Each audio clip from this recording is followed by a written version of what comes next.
ابوي وبعد عمري نخطها بتحية والسلام ومنقول حبايب قلبي ردوا لي هذا السلام.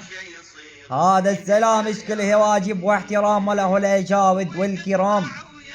اي بالله يا بعد عمري اجيكم بخضوع طيز الحدث فرخ 2024 المدرع عبد جود الادلبي. اي بالله سبب الخضوع يا بعد عمري قاعد ترد شخص يا بعد عمري ابوه الجحش ضيفه على الجروب بعد ما نخلص الشد يزيلوا. يا بعد عمري هاي مسخرة. يا بعد عمري لا يكونوا خرصانين كان كلماته لا ما شو شكون عنده بس انه يطردوا باخرة الشدة وما ينتبه عليه لاخرة الشدة كذاب. اي بالله بعد عمري ناخذ قهوة ابليس حدا بيشهد من قدامي. زدتوا القوانين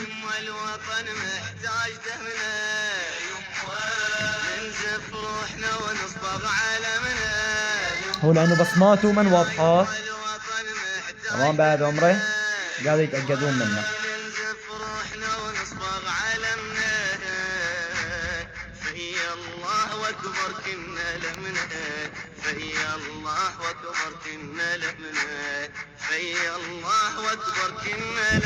هون مفكرين انه انا عم بذكر تمام اسم البطل الصاروخ.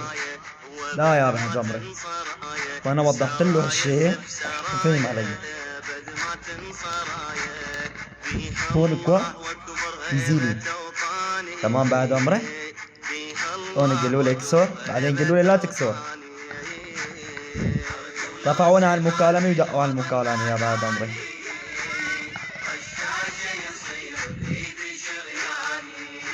المهم حتى اقتنع انه خضوع قال لي فرخ هاي لتاني مرة اني خضوه.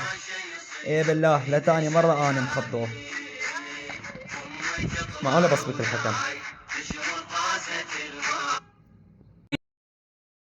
طبعا يا بعد روح السلام على مر السلام. يبا حضرنا لكم هنا عدالة 60 ما بين الأبطال. البطل ابن البطل المدرع أبو الجود الإدلبي ما بين البطل ابن البطل قناص ابن إدلب.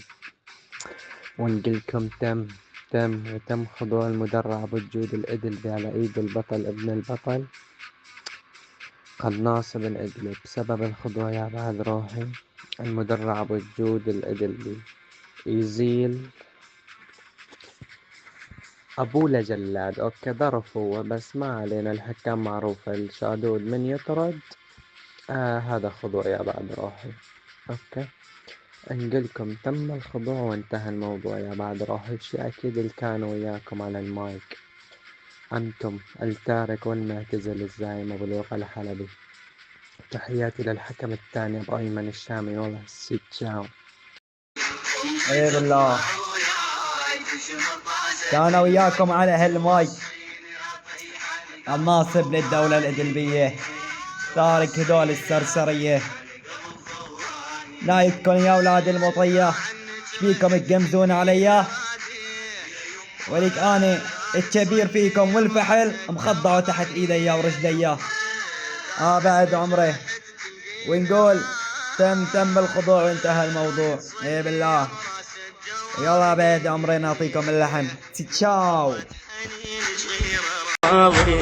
من درة حنين صغيرة